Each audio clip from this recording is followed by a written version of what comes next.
இந்த காணொளியில் நாங்கள் பார்க்க போகிற பெரும்பாலான செய்திகள் துயரமான செய்திகள் தான். எல்லாம் சாவு செய்திகளும் அவலமான சாவு செய்திகளும் அந்த மாதிரி தான். ஏனெண்டா வேறு வழி இல்லை. கடந்த 24 மணி நேரத்தில் இலங்கையில் நடந்த பல சம்பவங்கள் அப்படித்தான் நடந்திருக்குது. எனவே அவற்றினுடைய ஒரு தொகுப்பை தான் பார்க்க போகிறோம். எனவே தயவு செய்து இளகிய மனம் உள்ளவர்கள் இந்த காணொளியை நீங்கள் தவித்து கொள்ளலாம். ஏனெண்டா வேறு வழி இல்லை, அப்படியான செய்திகள்லாம் வந்திருக்குது. எனவே ஒவ்வொன்றாக பார்க்கலாம். கொழும்பில் தங்கியிருந்து வேலை செய்யக்கூடிய 4 சகோதரர்கள், ஒரே குடும்பத்தைச் சேர்ந்த 4 சகோதரர்கள் புத்தாண்டு விடுமுறைக்காக ஊருக்கு வந்திருக்கின்றார்கள். எங்கே என்று சொன்னால் திருகோணமலை சேரனுவர பகுதிக்கு. அப்போ வந்த இடத்துல பார்த்தீங்கன்னு சொன்னால் நேற்று முன்தினம் புது வருஷத்தண்டு என்ன செய்திக்கணும்னு சொன்னால் அவன் அப்பாவையும் கூட்டிக் கொண்டு ஆற்றுல குளிக்கிறதுக்கு போயிருக்கணும். மகாவலி கங்கையில் குளிக்கிறதுக்காக போயிருக்கணும். எங்கள் திருகோணமலை சேரனுவர பகுதியில் ஒரு காட்டு பகுதியால் அந்த மகாவலி கங்கை போகலாம். அந்த பகுதியில் போன இடத்துல தண்ணீரில் மூழ்கி அந்த 4 சகோதரர்களில் 3 பேர் உயிரிழந்த ஒரு துயரமான சம்பவம் ஒன்று பதிவாகி இருக்கிறது. அதை கேள்விப்பட்ட எல்லோருக்குமே மிகவும் அதிர்ச்சியாக இருந்தது. ஒரே குடும்பத்தைச் சேர்ந்த 3 சகோதரர்கள் ஒரே சம்பவத்தில் உயிரிழக்கிறது சாதாரண விஷயம் இல்லை தானே. அதுவும் கொழும்பில் வேலைக்காக நின்றவர்கள் 4 பேருமே விடுமுறைக்காக வந்த நேரத்தில் புது வருஷத்துக்காக இப்படியான சம்பவம் நடந்தது. அப்போ கூடவே குளிக்க போன அந்த தகப்பனுக்கும் மற்ற சகோதரனுக்கும் எப்படி இருந்திருக்க முடியும் யோசிச்சு பாருங்க. இப்படியான துயரமான சம்பவம் மட்டும் நடந்திருக்கிறது. புது வருஷ தண்டே நடந்திருக்கிறது. இதுல பாத்தீங்கன்னு சொன்னா 35 வயது, 34 வயது, 24 வயது ஆகிய வயதுகளை உடைய 3 சகோதரர்கள் தான் அநியாயமான முறையில் உயிரிழந்திருக்கிறார்கள். சரி, இந்த சம்பவம் திருகோணமலையில் நடக்குதுன்னு பார்த்தா அங்கால காலியில 2 இளைஞர்கள் அவர்களும் கொழும்பில் வேலை செய்கின்றவர்களாம் விடுமுறைக்காக அங்க போயிருக்கிறார்கள். காலியில கடல்ல குளிக்கிறதுக்காக போயிருக்கிறார்கள். போன இடத்துல கடலில் மூழ்கி உயிரிழந்திருக்கிறார்கள். நேற்று முன்தினம் புது வருஷத்தண்டு அவர்களுக்கு 21 வயதும் 26 வயதும் என்று சொல்லப்படுகிறது. இப்படியாக புது வருட நாளில் மட்டும் 5 பேர் தண்ணீரில் மூழ்கி உயிரிழந்தமை பெரும் அதிர்வலைகளை உருவாக்கி இருக்கிறது. என்ன பிரச்சனை சொன்னால் அது இந்த முறை மட்டும் இல்லாமல் ஒவ்வொரு முறையும் இந்த மாதிரி புது வருடங்கள் அல்லது ஏதாவது பண்டிகைகள், விடுமுறைகள், கொண்டாட்டங்கள் என்று வரைக்குள்ள கட்டாயம் கூடவே உயிரிழப்புகளும் வரும். ஒரு பக்கம் சந்தோஷமா இருந்தாலும் மற்ற பக்கம் பயமா இருக்கும் என்று சொன்னால் இந்த உயிரிழப்புகள். இப்போ விடுமுறைக்கு போறாக்கள் வீதி விபத்துக்களை சிக்கிறதும் பிறகு இந்த மாதிரியான விபத்துக்களை சிக்கிறதும் என்று சொல்லி எப்போ பார்த்தாலும் பண்டிகைகள் நடந்த இலங்கையில் கூடவே இந்த மாதிரியான செய்திகளும் வரும்.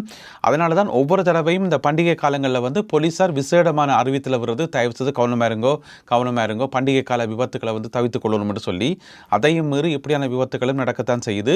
இது நேற்று முன்தினம் புது வருட தினத்தன்று நடைபெற்ற விபத்துக்கள் ஆகும். அதுக்கு பிறகு பார்த்தீங்கன்னு சொன்னால் நேற்று செவ்வாய்க்கிழமை காலமே மன்னாரில் ஒரு விபத்து நடந்து என்னென்னு சொன்னால் இரவு கடற்றொழிலில் ஈடுபட்ட 2 கடற்றொழிலாளர்கள் அதாவது 2 படகுகள் காலமே 4 மணி போல மன்னார் வங்காளை கடலில் ஒன்றோடு ஒன்று மோதி அந்த 2 படகுகளுமே கடுமையாக சேதமடைஞ்சிருக்கு. அந்த 2 படகுகளில் ஒரு படகுல போன ஒரு கடற்தொழிலாளர் உயிரிழந்திருக்கிறார். நினைக்கிறேன் தொழிலை முடிச்சுட்டு வேகமாக இருப்பிடம் போறதுக்கு கரை நோக்கி அப்படி வந்தொன்றுக்குள்ள 2 படகுகளும் ஒன்றோடு ஒன்று மோதி 2 படகுகளுமே கடுமையாக சேதமடைஞ்சிருக்கு. அதில் ஒரு படகுல இருந்த ஒரு கடற்தொழிலாளர் உயிரிழந்திருக்கிறார் பரிதாபமான முறையில். இந்த சம்பவம் நேற்று புதன்கிழமை காலையில் நடைபெற்றிருக்கிறது. மன்னார் காட்டாஸ்பத்திரி பகுதியைச் சேர்ந்த கடற்தொழிலாளர் தான் இவ்வாறு உயிரிழந்ததாக சொல்லப்படுகிறது. அதுக்கு பிறகு நேற்று புதன்கிழமை காலையில் நடைபெற்ற இன்னும் ஒரு சம்பவம். இது கிளிநொச்சி பளைப்பகுதியில் இடம்பெற்றிருக்கிறது. பளைப்பகுதியில் ஒரு 71 வயதுடைய முதியவர் ஒருவர் ஆடு மேய்க்கிறதுக்காக போயிருக்கிறார். போனவர் கனநேரமாக காணேலி என்று சொல்லி போட்டு சொந்தக்காரர் தேடி போயிருக்கணும். இந்த பகுதியிலான போனவர் ஆளை காணலண்டு. அங்கே போய் பார்த்தா அங்கே ஒரு பத்தைக்குள்ளே அவருடைய சடலம் தான் இருந்திருக்குது. அப்போ என்ன நடந்துன்னு தெரியாது தானே. பிறகு செக் பண்ணி பார்த்தா அவருடைய உடலில் அடிகாயங்கள் இருந்திருக்குது. எனவே என்ன நடந்துன்னு தெரியல. இப்போ அவருடைய உடல் கிளிநொச்சி பொது வைத்தியசாலையில் வைக்கப்பட்டிருக்கிறது. இது சம்பந்தப்பட்ட விசாரணைகளை போலீசார் ஆரம்பித்திருக்கிறார்கள். எனவே ஆடு மேய்க்க போன ஒரு முதியவற்ற உடலில் அடிகாயம் இருக்குன்னு சொல்லிக்குள்ள ஏதாவது திட்டமிட்ட கொலையா அல்லது என்ன நடந்துன்னு தெரியல, அல்லது ஏதாவது விபத்தில் சிக்கினாரா என்னன்னு தெரியல. எனவே இது சம்பந்தப்பட்ட விசாரணைகள் ஆரம்பிக்கப்பட்டிருக்கின்றன. இந்த சம்பவத்தில் உயிரிழந்த அந்த முதியவருடைய பேர் என்னன்னு பார்த்தீங்கன்னு சொன்னால் இளையவன் நல்ல தம்பி என்று சொல்லப்படுகிறது. நேற்று புதன்கிழமை இரவு இடம்பெற்ற மற்றொரு விபத்து சம்பவம் இதங்க நடந்திருக்குன்னு பார்த்தீங்கன்னு சொன்னால் எஹலியகொட பகுதியில் நடந்திருக்குது. பல வாகனங்கள் ஒன்றோடு ஒன்று மோதி விபத்துக்குள்ளானதில் அதில் கிட்டத்தட்ட 10 பேர் காயமடைந்து மருத்துவமனையில் அனுமதிக்கப்பட்டிருக்கிறார்கள். அதாவது எஹலியகொட ஆதார வைத்தியசாலையில் அனுமதிக்கப்பட்டிருக்கிறார்கள். இதில் 2 கார்கள், 3 ஆட்டோக்கள், ஒரு மோட்டார் சைக்கிள் என்று சொல்லி திடீரென்று ஏற்பட்ட ஒரு விபத்து காரணமாக ஒன்றோடு ஒன்று மோதித்தான் இந்த விபத்து ஏற்பட்டதாக சொல்லப்படுகிறது. நேற்று புதன்கிழமை இரவு 7 மணி அளவில் இந்த விபத்து பதிவாகியுள்ளது. சரி, உள்நாட்டில் தான் இப்படியான விபத்து சம்பவங்கள், உயிரிழப்புகள் என்று பார்த்தா வெளிநாடுகளிலேயும் அதுதான். நேற்று புதன்கிழமை துருக்கியில் இடம்பெற்ற ஒரு துப்பாக்கிச் சூட்டு சம்பவத்தில் 9 பேர் கொல்லப்பட்டிருக்கிறார்கள். அந்த சம்பவம் வந்து ஒரு பள்ளிக்கூடத்தில் நடந்திருக்குது. 8ஆம் வகுப்பு படிக்கிற ஒரு மாணவன் பள்ளிக்கூடம் போய்க்கிறது துவக்க கொண்டு போயிருக்கார். தன்னுடைய புத்தக பேக்கில் வச்சு மறைச்சு கொண்டு போயிருக்கார். துவக்க கொண்டு போயிட்டு பள்ளிக்கூடத்துக்கு போன பிறகு கண்மூடித்தனமாக கண்டபடி சுட்டுக்கார் மாணவர்களை நோக்கி. அதில் வந்து 9 பேர் கொல்லப்பட்டிருக்கிறார்கள். 13 பேர் காயமடைந்து மருத்துவமனையில் அனுமதிக்கப்பட்டிருக்கிறார்கள். இந்த மாணவனுடைய தந்தையார் வந்து ஒரு முன்னாள் போலீஸ் அதிகாரியாம். அப்போ அவர்கிட்ட வந்து துப்பாக்கி இருந்ததாம். அந்த துவக்கத்தான் எடுத்துக்கொண்டு போய் பள்ளிக்கூடம் என்ன பிரச்சனை என்று விளங்கியில். இதுக்கு முதல் பார்த்தீங்கன்னு சொன்னால் செவ்வாய்க்கிழமையும் ஒரு பாடசாலையில், அதாவது துருக்கியில் இருக்கக்கூடிய ஒரு உயர் பாடசாலையில் இப்படியான ஒரு சம்பவம் நடைபெற்று ஒரு முன்னாள் மாணவன் வந்து துப்பாக்கியால் சுட்டு அதில் வந்து நிறைய பேர் காயமடைந்திருந்தவர்கள். ஆனால் உயிரிழப்புகள் எதுவும் ஏற்படலை. தெய்வாதீனமாக அவர் மட்டும்தான் தனக்குத்தானே சுட்டு உயிரிழந்திருந்தவர், அந்த மாணவர், முன்னாள் மாணவர். அந்த சம்பவம் நடந்தது செவ்வாய்க்கிழமை. அதுக்கு பிறகு பார்த்தீங்கன்னு சொன்னால் நேற்று புதன்கிழமை இப்படியான சம்பவம் மட்டும் நடைபெற்றிருக்கிறது.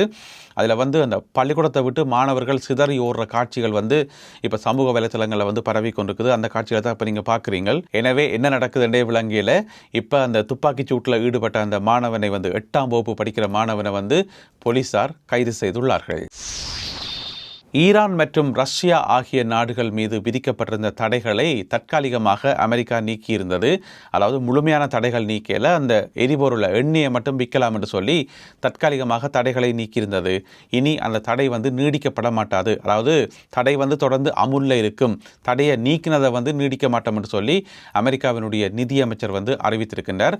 இது வந்து தற்காலிகமான ஒரு ஏற்பாடை தவிர நிரந்தரமான ஏற்பாடு கிடையாது. எனவே இந்த 2 நாடுகள் மீதான தடை வந்து தொடரும் என்று சொல்லி அவர் அறிவித்திருக்கின்றார். அமெரிக்காவினுடைய நிதியமைச்சர் ஸ்காட் பெசன்ட் வந்து இந்த அறிவிப்பை விட்டிருக்கின்றார். இப்போ பார்த்தீங்கன்னு சொன்னால் ரஷ்யா மீதான தடை நீக்கின பிறகு நிறைய நாடுகள் வந்து ரஷ்யாட்டிலிருந்து ஆயில் வாங்க ஒப்பந்தம் எல்லாம் போட்டிருந்தது. அதில் இலங்கையும் உண்டு. இலங்கைக்கும் ரஷ்யாவுக்கும் இடையிலான புதிய ஒப்பந்தத்தின் அடிப்படையில் இன்னும் நிறைய எரிபொருட்கள் ரஷ்யாவிலிருந்து வர வேண்டி இருக்குது. ஆனால் அதுக்கிடையில் வந்து தடை திரும்பவும் கொண்டு வரப்பட்டிருக்கிறது. எனவே ஏற்கனவே ஆர்டர் கொடுத்த எரிபொருளுக்கு வந்து எந்த விதமான பிரச்சனையுமே இருக்காது, அது வந்து சேரும். ஆனால் புதிதாக இனி எரிபொருளை வாங்க முடியாது நினைக்கிறேன் ரஷ்யாட்டிலிருந்து. ஏனென்று சொன்னால் திரும்பவும் தடை வந்துட்டுது. அதே தடை வந்து ஈரான் மீதும் விதிக்கப்பட்டிருக்கிறது.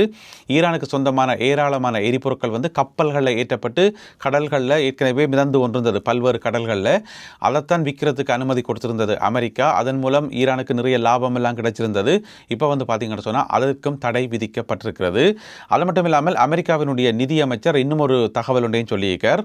அதாவது 2 சீன வங்கிகளுக்கு, சீனாவில் இருக்கக்கூடிய 2 வங்கிகளுக்கு கடிதங்களை அனுப்பியிருக்கிறார்களாம். என்னென்னு சொன்னால் உங்கள் மீது தடைகளை விதிக்க போகிறோம் என்று சொல்லி. அதாவது ஒரு தகவல் வெளியாகி இருக்கிறது. ஈரானுக்கு சொந்தமான பெருமளவிலான பணம் வந்து இந்த சீன வங்கிகளில் வந்து சேமித்து வைக்கப்பட்டிருக்குன்னு சொல்லி.